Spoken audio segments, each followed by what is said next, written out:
Pero absolutamente todo es una fórmula, una rutina. Desde que nos levantamos, inmediatamente recordamos quiénes somos, ¿no? Ponemos un pie en el piso y inmediatamente se nos viene la memoria, el recuerdo. Yo creo en Dios y, y lanzas una oración al levantarte, es decir, recuerdas quién eres, que, cuál es tu yo,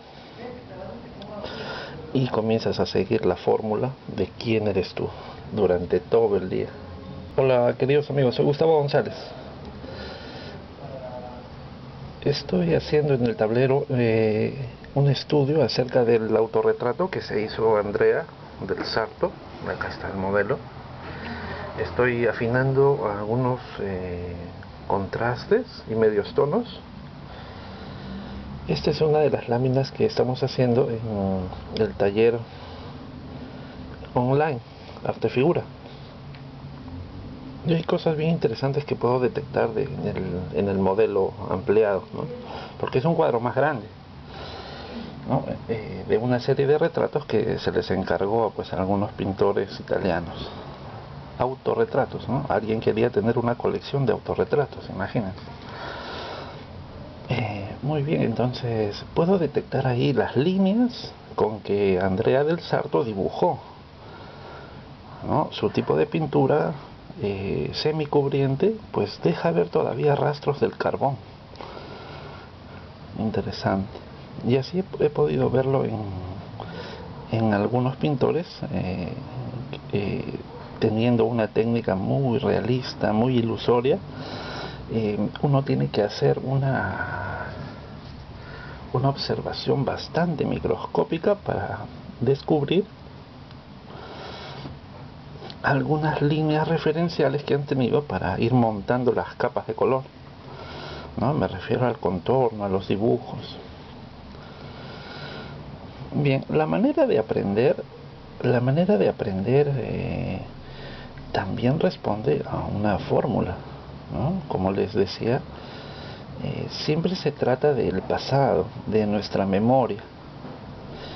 Y visto así, de manera muy grande, amplia y en general, pues cuando te gusta un tipo de trabajos, ¿no? De la historia, un tipo de trabajos, ya sea impresionista, expresionista, ¿no? Si de repente eres más clásico, entonces vas más atrás, queriendo aprender los conceptos que se han aplicado en el pasado, ¿no? Refiriéndote a las obras que te gustan.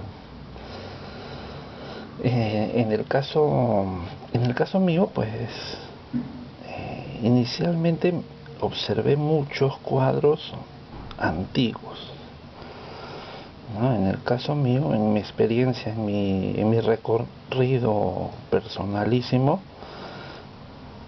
y es irrepetible, ¿no? Porque cada uno tiene una historia distinta. En mi caso, pues fue mi papá que viéndome con esas ganas de aprender a dibujar y pintar, pues me hizo una biblioteca, ¿no? Cuando yo era todavía muy joven, me hizo una biblioteca, pero esta contenía más cuadros, sobre todo cuadros de museos antiguos, ¿no? Velázquez, El Prado, ¿no? Estos libros de los museos. Entonces, desde joven, yo eso es lo único que veía. Eso es lo único que veía. De alguna manera, entonces, mis primeros referentes siempre fueron estos pintores antiguos, ¿no? Tiziano, Velázquez. Dios mío, Velázquez era... No entendía la magia de Velázquez, ¿no? Me parecía maravilloso cómo podía hacerse algo dentro de la pintura, pero tan realista. El impacto, ¿no? Y bueno, como digo, en cada caso es distinto. Entonces, eso va configurando una parte, una sección de tu fórmula final, porque se trata de un gusto, como si fuera una colección, ¿no? de amores. Entonces, van configurando una manera especial en la que tú vas entendiendo qué cosa es dibujar, qué cosa es pintar. La experiencia, la memoria, va haciendo entonces que tú vayas configurando, estructurando una manera de hacer final, más allá de las modas, claro, ¿no? O más allá de un fin comercial, que también ocurre, ¿no? Siempre a cada paso queremos entender cómo hacer con certezas, cómo llegar a una fórmula en la que, por ejemplo, se hace un retrato, ¿no?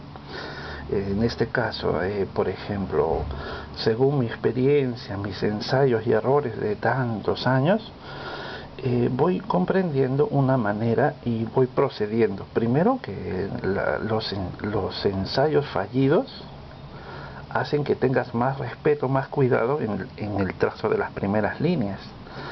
A su vez que con la práctica constante tu ojo y tu mano es más diestro para dominar el conjunto. En este caso, por ejemplo, en el retrato, ¿no? La estructura es importante. Queremos el parecido, entonces hay que adiestrarse, ¿no? Adiestrarse, como si uno fuera un soldado que va a la guerra, tiene que adiestrarse a todas las condiciones que uno se pudiera imaginar, ¿no? Entonces tiene que estar ensayando rostros, una y otra vez ensayando rostros. Cuantos más rostros ensayes, entonces se puede decir que vas adquiriendo un bagaje, una experiencia, y ya no te sorprende entonces algo nuevo. Estás capacitado cada vez más, pero porque tú te has adiestrado, es una decisión tuya, ¿no? El profesor no puede hacer eso por ti. Bueno, entonces yo podría considerar así de manera muy práctica y general que a mí me gusta empezar por las marcas de el alto y el ancho, ¿no? El dibujo termina por acá. Entonces hago una relación de medidas alto, ancho y voy haciendo el encaje. Algunas medidas que puedo observar, voy relacionando medidas, ya me acostumbré a encontrar relaciones de medidas, ¿no? Miren, por ejemplo, ¿no? Esta medida se repite hasta la punta de la nariz y de la punta de la nariz hasta el mentón. Entonces eso lo encuentro en el modelo y lo traslado allí. A su vez que la estructura va a ser la línea media, entonces uno va haciendo la simetría, ¿no? Por ejemplo, aquí el mentón roto en dos tiene que estar relacionado con la mitad de la boca. A su vez la mitad de la boca tiene que estar relacionada o conectada con la mitad de la base de la nariz, la mitad por donde pasan los ojos, y así va corriendo hasta arriba, hasta la mitad de la frente, como dividiendo todo en dos. De esa manera entonces ya podemos imaginar el trazado de ejes. Entonces tener todo eso en cuenta antes de meternos con los detallismos, ¿no? Con los detallismos. Luego, para poder estructurar más conscientemente y de una manera efectiva, me gusta empezar por esta B que se forma acá con las cejas, de manera que así voy encerrando la forma geométrica plana de la frente. Entonces voy encontrando el parecido y algo de estructura, ¿no? Con líneas rectas inicialmente, o puede ser un poquito curvas, pero no imitando todavía el contorno final. Eso todavía viene después, ¿no? Tengo que hacer, digamos, el encaje todavía de esta parte, y de ahí bajo con la línea de la nariz, y se forma entonces una T, una especie de T. Para mí esa T entonces sería básica. Luego hay que bajar, así como les digo, ya rectificando la línea media, que de repente podemos hacerla muy genérica, ¿no? Y no pasa realmente por el centro de la boca y del mentón. Hay que hacerla entonces ya observando al personaje en realidad en dónde se posiciona, porque podría ser alguien que tiene la boca bien hundida, ¿no? Un anciano, por ejemplo, o una mujer o un niño chiquito, va a tener entonces esta parte muy delicada, pequeñita. a su vez, entonces, si la persona tiene el mentón salido, como en el caso de Andrea, entonces la línea media va a terminar por acá, ya no por acá adentro, sino por acá. Bueno, entonces es un proceso. Trazamos la línea media en segunda capa y ya vamos haciendo el detalle del encajado, sección por sección, ¿no? O sea, ya ahí observo el ojo con los ejes, la posición de los párpados con relación a las cejas, y es un juego de relaciones muy bonito, ¿no? O sea, uno se puede pasar ahí un buen rato acomodando, ¿no?, la punta de la nariz en torno al ojo, este ojo en torno al otro, la altura, el tamaño, ¿no?, la diagonal, y es una, ¿cómo se puede decir? Es un tiempo de idas y vueltas, ¿no? O sea, un momento del trabajo en que estás acomodando acá, te faltó 2 milímetros por acá, hay que añadirle otro milímetro por acá. No, cuando haces la boca te das cuenta que tienes que arrimar el ojo nuevamente para donde estaba. Y luego reposicionas el ala de la nariz, y luego reposicionas esta. Entonces, como ven, es un juego de relaciones muy hermoso al que debemos acostumbrarnos, ¿no? Hay que ser sinceros porque a veces quedamos atrapados también en ellos, como mencionamos, ¿no? Tiene algo bueno, ¿no?, pero también de una manera exagerada y mal entendida puede llevarnos a una jaula terrible, ¿no?, en cuanto a la parte creativa. Entonces debemos fomentar esa capacidad de estudio en nosotros y la experiencia, ¿no? Un buen cúmulo de experiencias en el retratista sería un rostro tras otro, muchos rostros, ¿no? Si fuera un rostro diario sería excelente, y a diferentes niveles, ¿no? Como podrían ser apuntes, podrían ser estudios de acabado, un óleo, una acuarela, para intentar diversos métodos, ¿no? Y luego el estudiante, bueno, debería tener también esa actitud explorativa, porque ocurre tal cosa, ¿no?, que nos damos cuenta que estamos ya sobre una técnica por mucho tiempo, un método, una fórmula, y de repente está dando resultados. O sea, hay avance, hay efectividad. De repente ya conseguimos los parecidos, quién sabe, hasta ya nos atrevemos a resolver un encargo, y nos va bien con un sistema, ¿no? Pero de pronto y de reojo comenzamos a ver que existe otro artista que está haciéndolo de una manera diferente, y sus trabajos se ven de repente mejores de lo que tú haces, ¿no? Entonces te das cuenta que existe otras fórmulas interesantes, y que incluso te ponen en incertidumbre si tú te has formado bien, o si debiste formarte a la manera de estos otros, ¿no?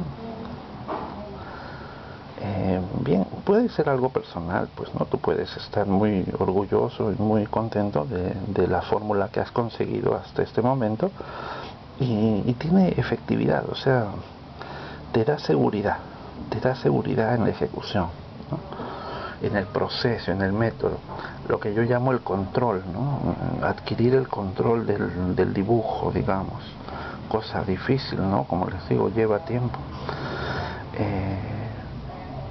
Pero hay otros que son más como cazadores de novedades, ¿no? Entonces apenas ya tienen más, pues, sobre todo las chicas, ¿no? He visto eso en las chicas mucho, las mujeres no se contentan con un método, o lo hacen, lo estudian, comprenden cuál es el método, y bueno, ¿y qué más? Dicen, ¿no? ¿Qué más? ¿Qué más me vas a enseñar?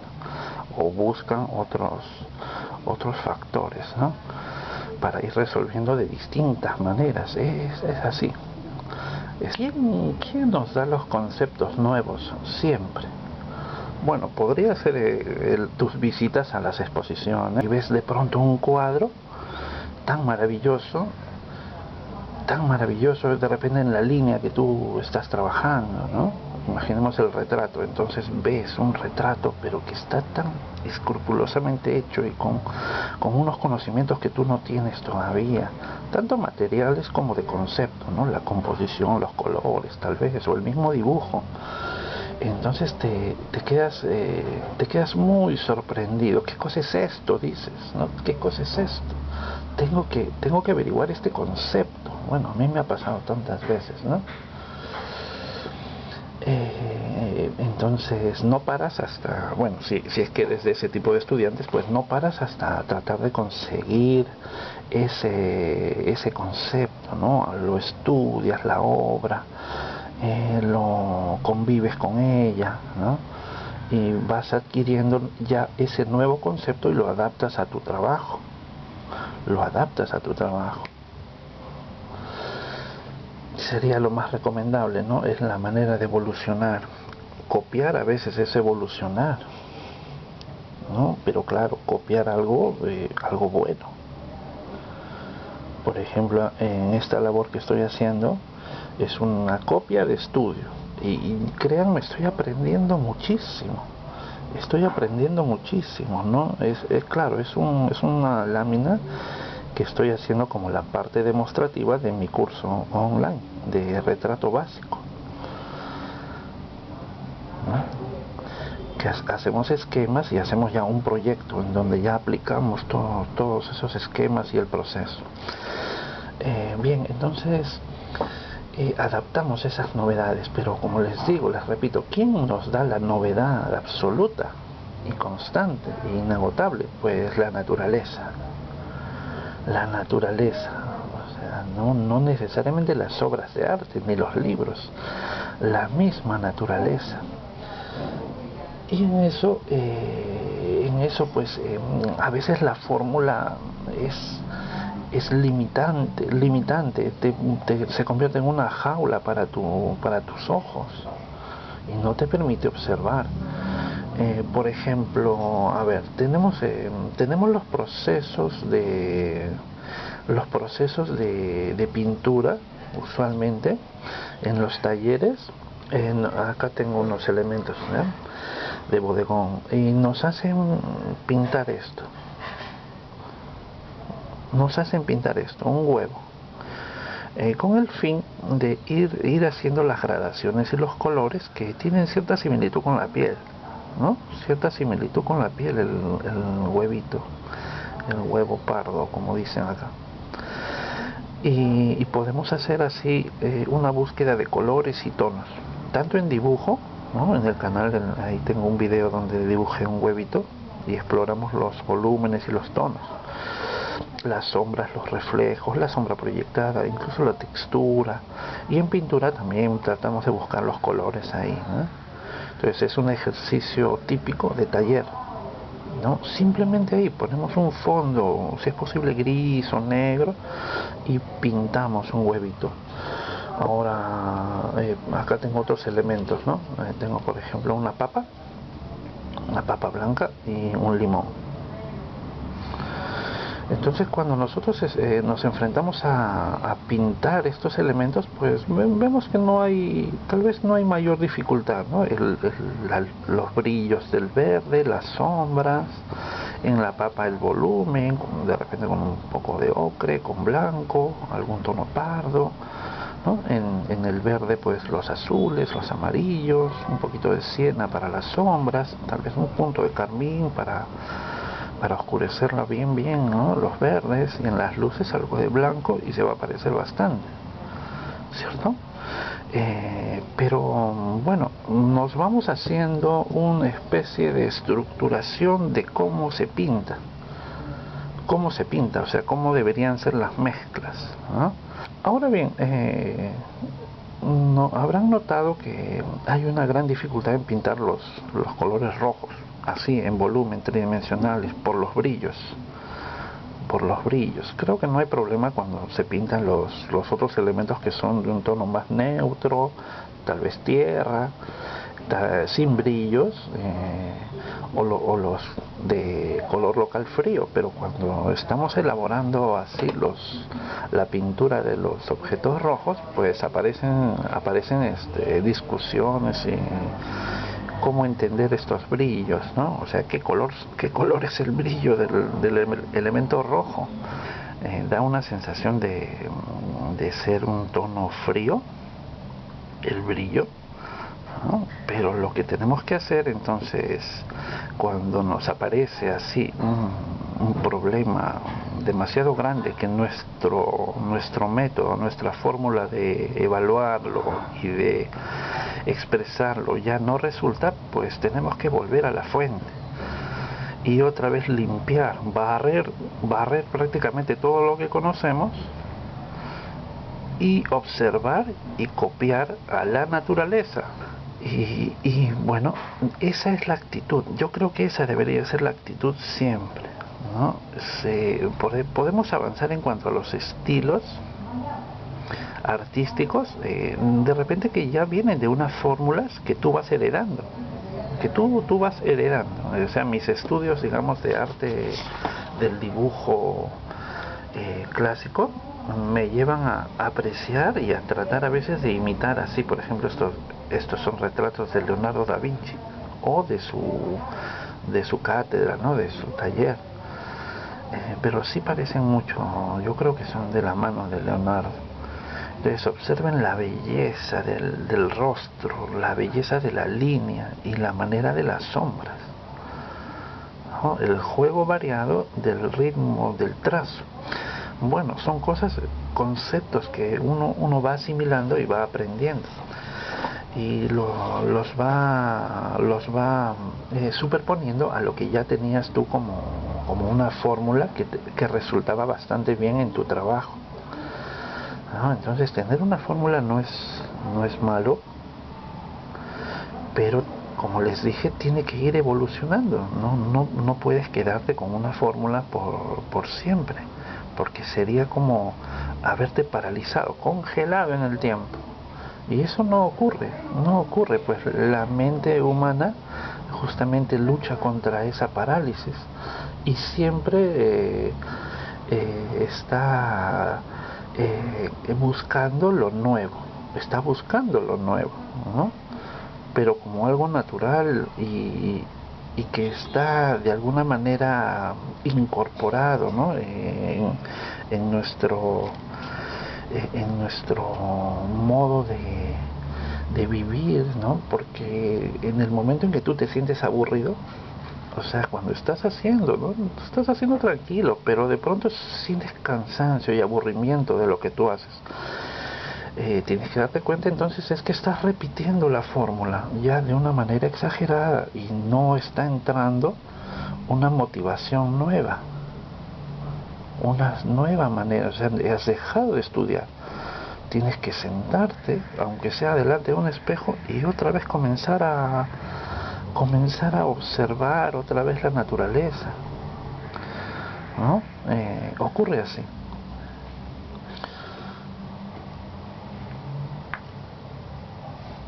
Ahora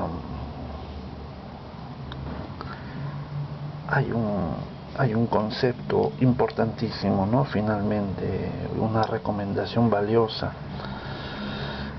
destruir tu fórmula. Si quieres crecer, tienes que destruir tu fórmula. Antiguamente eso le llamaban, tienes que destruir tu obra, ¿no? No me acuerdo quién hizo esa frase, ¿no? Un gran artista, supongo. Tienes que destruir tu obra constantemente, ¿no? Si quieres avanzar. Es como el pollito, tiene que romper la cáscara del huevo para nacer, para salir al mundo, ¿no? Pero tiene que romperla, o sea, tiene que decidirse a salir de ese estado calientito y acogedor en que ya se encuentra, y por pura supervivencia, ¿no? Su mente le dice: tienes que salir, tienes que enfrentarte al frío, a este nuevo entorno, y tienes que romper. Igual nosotros, ¿no? Cuando ya llegas a a una conciencia clara de tus procesos, tienes que perseguir otra cosa. De repente tienes que parar, paras, evalúas muy bien tus procesos y te decides a buscar lo nuevo, ¿no? Por ejemplo, ya en las últimas clases de dibujo, a mis alumnos, yo les enseño retrato, mis alumnos de Bellas Artes, ¿no? Y ocurre que los enfrenté hacia la figura humana, porque eso es lo que van a estudiar en dibujo 3, figura humana. Entonces tienen que llegar preparados, ya no solamente con el retrato, porque la figura es un emprendimiento mayor, ¿no es cierto?, de más dificultad. Tienes que vencer muchos aspectos. Entonces yo quiero que lleguen preparados. Ya les enseñé retrato, algunos aspectos importantes de fundamento, y nos fuimos hacia las esculturas, a dibujar pues las esculturas griegas, las de Miguel Ángel, el discóbolo y el torso de Belvedere, que están en los patios de la Escuela de Bellas Artes acá en Lima, ¿no? Entonces, bueno, estaban todos los chicos ahí haciendo sus intentos, ¿no?, en cartulina enorme, y bueno, algunos son tan talentosos que no hay mucho que decirles, ¿no? Pequeños ajustes para que se den cuenta, ¿no?, cómo se va estructurando y haciendo los escorzos, la anatomía, la proporción. Entonces tienen bien aprendido, muchos de ellos tienen bien aprendido el asunto del encaje y la proporción. Y una de mis mejores alumnas agarra y se pone a hacer una de las esculturas y no cuadraba el torso con el cuello ni la cabeza, porque estaba en una posición inclinada tan difícil el discóbolo que era complejo, realmente muy complejo. Y bueno, pero se estaba enfrentando igual, ¿no? Pero no salía, no coordinaba muy bien, ¿no? La técnica, el método que estaba aplicando, tal vez lo hizo, pero uno tiene que ir afinando los métodos, ¿no? Es decir, no porque tú conozcas un método ya está todo solucionado, ¿no? Necesitas practicarlo a tal punto que ya dominas ese método. No es cuestión de, sí, yo conozco ese método, yo lo sé. No, es cuestión de saber hacerlo, ¿no? En el arte, pues así es, ¿no? Entonces, como le venía saliendo mal, le digo, mira, me vas a escuchar, me vas a escuchar, sé que tú me vas a entender. Si lo que quieres es aprender, tienes que destruir tu trabajo. Ahí has puesto minutos, horas de esfuerzo en tu trabajo, pero no salió. Ya estás iniciando de una manera en que no te está llevando por buen camino. Entonces agarra otra cartulina, vuelve a empezar